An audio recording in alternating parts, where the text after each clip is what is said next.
poder seguir avanzando con una ruta definida, ojalá entre muchos, en términos de la solución a este aspecto.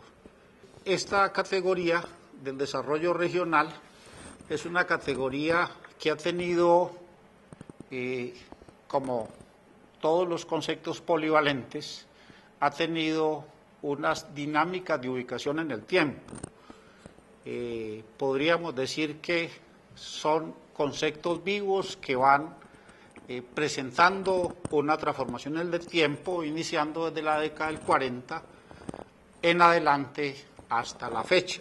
Entonces, ahí ustedes pueden encontrar la forma como esta categoría se ha venido transformando y la forma como ha venido ubicando nuevas acepciones a ese concepto. En este periodo, digamos desde el 40 hasta hoy, obsérvese la manera como se van hibridando concepciones, y en este caso concepciones del desarrollo, que van desde el desarrollo económico, que van desde los asuntos de la redistribución de la riqueza, que van desde los asuntos de los derechos humanos, que van desde los asuntos posteriormente ambientales, todo este discurso de la sostenibilidad que especialmente se plantea desde la década de los 90, que van todo este discurso reciente neoliberal de la competitividad y todo lo que eso implica. Entonces, aquí ustedes pueden encontrar ese fenómeno, incluido, obviamente, asuntos que tienen que ver con lo rural, con lo urbano, que es importante ubicar. Hoy, este concepto de desarrollo está en un profundo cuestionamiento, ¿sí? Y estamos, en el caso latinoamericano, planteándonos muchas preguntas sobre cuál es entonces ese concepto de desarrollo que como país o como países podemos asumir y abordar. Y en esa discusión valoramos muchísimo la propuesta que vienen haciendo los indígenas latinoamericanos de los países de Bolivia, Ecuador y Colombia, que han planteado una propuesta que ellos han denominado la propuesta del buen vivir, que es una propuesta que nosotros, particularmente del Grupo de Investigación Unipluriversidad, tenemos un alto nivel de valoración, entre otras cosas porque es que, como lo plantean los análisis actuales, las perspectivas del desarrollo hoy son sumamente dramáticas porque siguen trabajando sobre la base de un consumo galopante frente a recursos que son finitos y que cada vez van a ser más escasos para el caso de recursos que ya todos conocemos como el agua, que en poco tiempo inicia la crisis del agua en el mundo, ¿sí? Derivado de toda esta dinámica devastadora y depredadora del desarrollo capitalista. Hay preguntas, por ejemplo, para el caso de nuestras subregiones. Aclaro, nosotros estamos manejando indiscriminadamente dos categorías que son distintas en el discurso, en el diplomado. Una cosa es el concepto de región, académicamente hablando y políticamente hablando, y otra cosa es el concepto de subregión, ¿sí? En los diferentes documentos que hemos elaborado, creo que se da una imprecisión frente a esa categoría y me parece que es importante que la diferenciemos, porque si bien varios de los colegas han hecho alusión a esa categoría, a esas dos categorías, incluso en el documento y en la intervención del profesor, se me olvidó el nombre, Muñetón, sí, Gubernay, él intenta hacer una precisión a propósito de lo que es el concepto de región, pero creo que hay que ampliar mucho más ese concepto en términos de poder diferenciar qué es una región y qué es una subregión, ¿sí? El error es del tamaño, como si uno confundiera qué es un departamento y qué es un municipio, para hablar de los asuntos, digamos, del orden político-administrativo, ¿sí? Entonces, ahí yo quisiera hacer esa invitación porque para el caso del departamento de Antioquia, desde la ordenanza 30 de 1975, que es digamos, un documento del orden político-administrativo, por razones de ejercicio de planificación y de organización, se habla de subregiones y de zonas, ¿sí? Entonces, para el caso antioqueño, ¿sí?, en el entendido, probablemente que Antioquia fuera una región, que esa es una pregunta, o sea, el concepto de región, en mi opinión, debe estar relacionado con los asuntos del departamento y no debe estar relacionado con los asuntos de los municipios, porque ahí hay unos criterios que deben ser tenidos en cuenta. Para citar un criterio, si nosotros miramos la Constitución Nacional, ¿sí?, que se supone que es una orientación en ese sentido, encontramos el artículo 306 de la Constitución Nacional, que hace una indicación respecto a que una región tendría que ver con la unión de dos o más departamentos, ¿sí? Es decir, la Constitución nos dice que la noción de lo regional tendría que ver con una escala interdepartamental, ¿sí? De igual manera, el artículo 321 de la Constitución Nacional nos habla de que hay otra categoría que me parece que podría ser incluso más válida que la noción de subregión, que es la categoría de la provincia o de las provincias. Y si ustedes observan la Constitución, el artículo 321, van a encontrar cómo constitucionalmente hay una observación frente a ese asunto. Entonces, ese es un aspecto, pero en ese punto y con esta pregunta que quiero plantear, la pregunta es, ¿qué es una región? ¿Sí? Y desde la discusión que se ha planteado en diferentes ámbitos, ¿qué es una región? ¿Sí? ¿Qué es una región? Y en ese caso, la pregunta que habría ahí es un poco la que uno plantea para el caso antioqueño, ¿sí?, como departamento, es ¿Antioquia es una región? ¿Sí? Es decir, sobre la base de las consideraciones sociológicas, históricas, económicas, antropológicas, ¿podríamos decir que Antioquia es una región?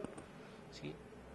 Y esa es una pregunta que tenemos que resolver, ¿sí?, porque estos asuntos de la composición territorial han pasado por diferentes momentos y ustedes, por ejemplo, se van a encontrar con que en algunos sectores actualmente del gobierno nacional se ha venido planteando la idea de que Urabá, por ejemplo, en un futuro entre a formar parte de la región Caribe, ¿sí? Y ese es un asunto de unas discusiones que son muy delicadas, porque eso también nos devuelve unas preguntas que son sumamente importantes, ¿sí? Las circunstancias territoriales hoy son sumamente críticas. El 50% de nuestros municipios son inviables por la vía administrativa y financiera. Quiere decir que de 125 municipios, la mitad son municipios inviables por diferentes razones, ¿sí?, y se sostienen por razones más del orden político y de otros órdenes que son importantes.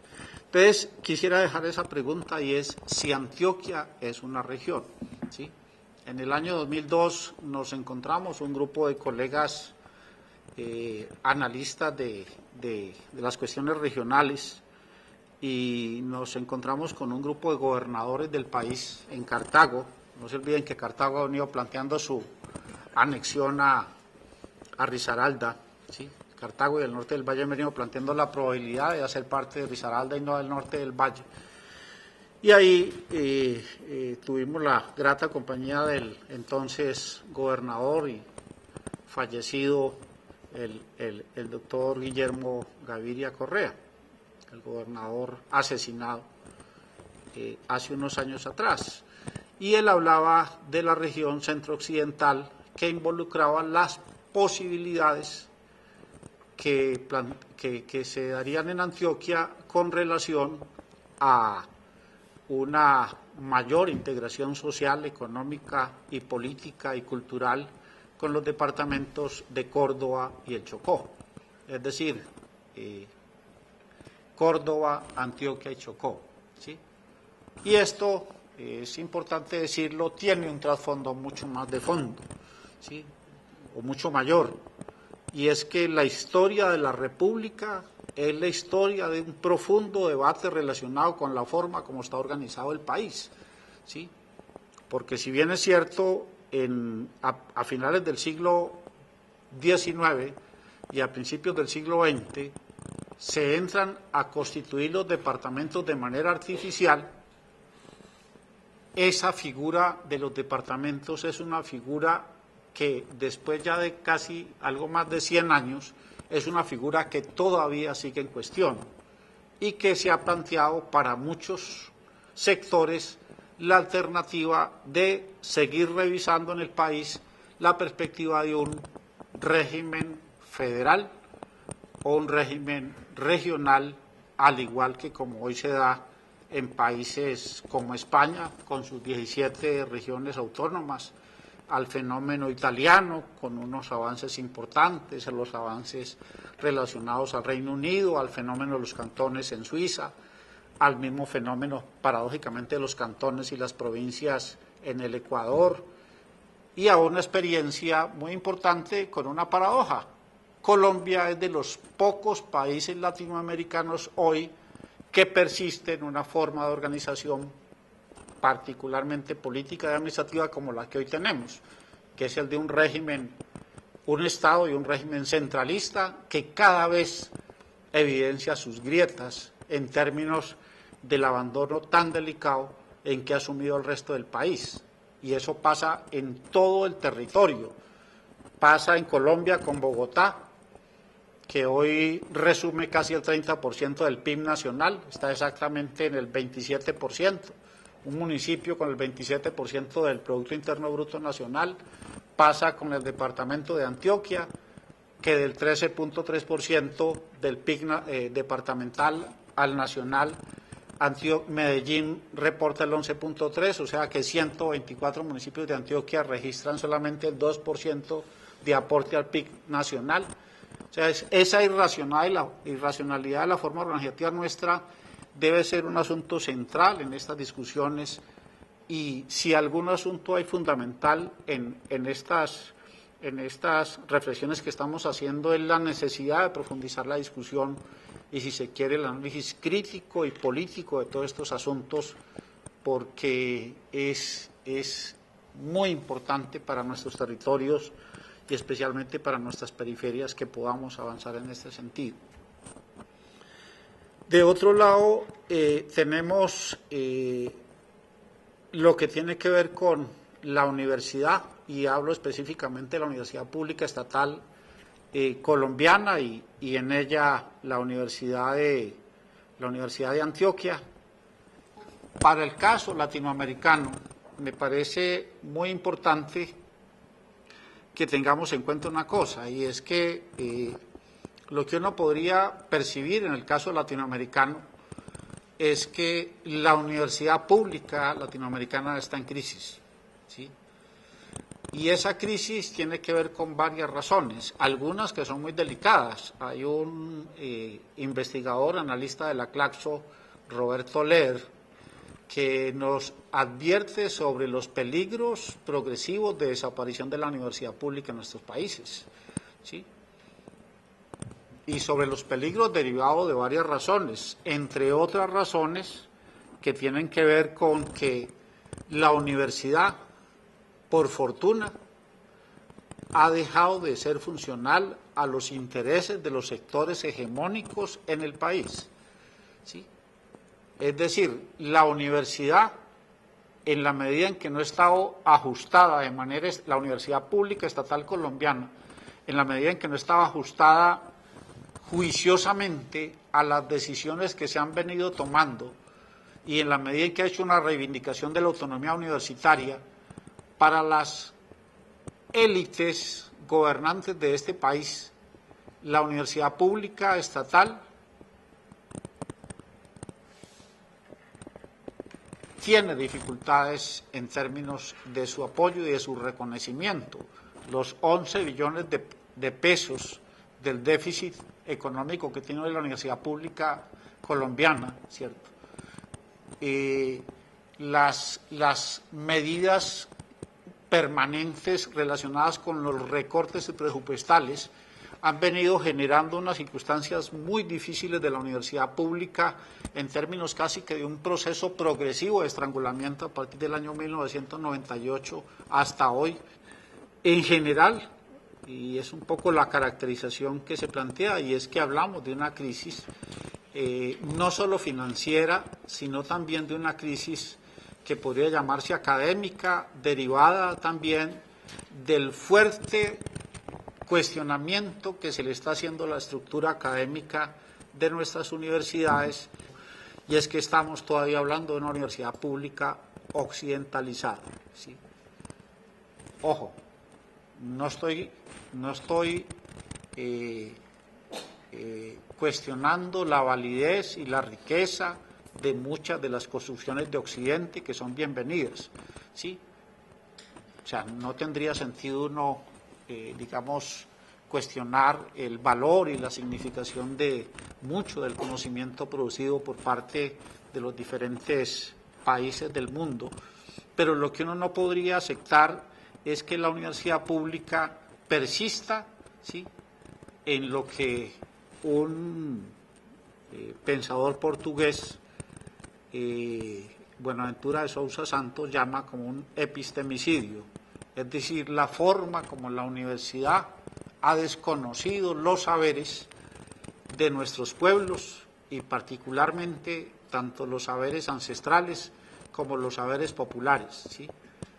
Y que ese es un asunto sumamente importante porque estamos hoy en unas preguntas para el caso latinoamericano muy interesadas en ese análisis de finalmente cuál es nuestra identidad y cuál es el acumulado de saberes que tenemos de por medio.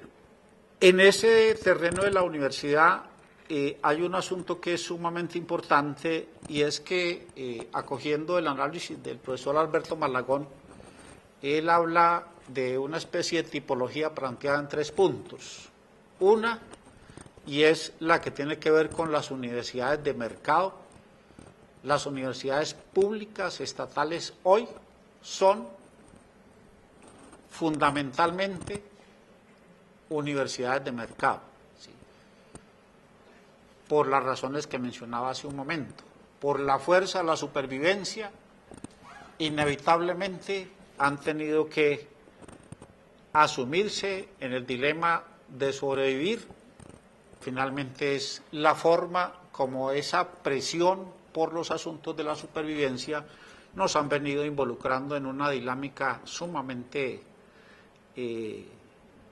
tensa, y es el hecho de sobrevivir sobre la base de la venta de nuestros servicios al medio externo, y uno sabe que el que pone la plata pone las condiciones y que ahí los criterios propios de nuestra independencia y de nuestra autonomía se van perdiendo.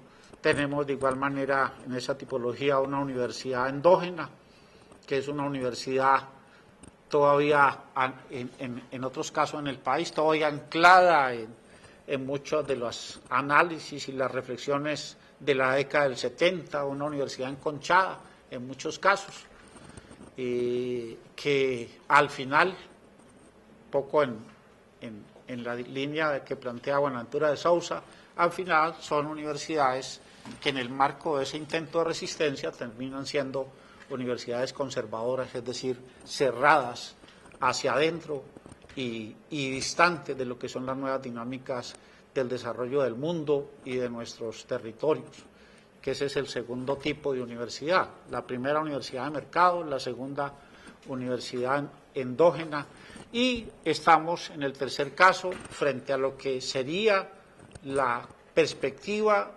de construir, en mi opinión, lo que debe ser la universidad del siglo XXI, en el caso colombiano, y es que el siglo XXI sería la enorme posibilidad de que podamos construir una nueva universidad, ¿sí? Entonces, decíamos que está esa característica de lo regional, está un asunto de lo social, ¿sí? La universidad pública tiene sentido si es el espacio en donde puedan llegar los hijos de los pobres a realizar sus estudios, ¿sí? Y ahí hay un asunto que es del orden social y que es del orden político. La universidad pública no podría profundizar ese proceso de elitización, porque igual ahí se iría desconfigurando la razón central de su existencia, que es la manera como eso público beneficie a las poblaciones más pobres. Lo otro, y es que estamos hablando también de una universidad democrática, ¿sí?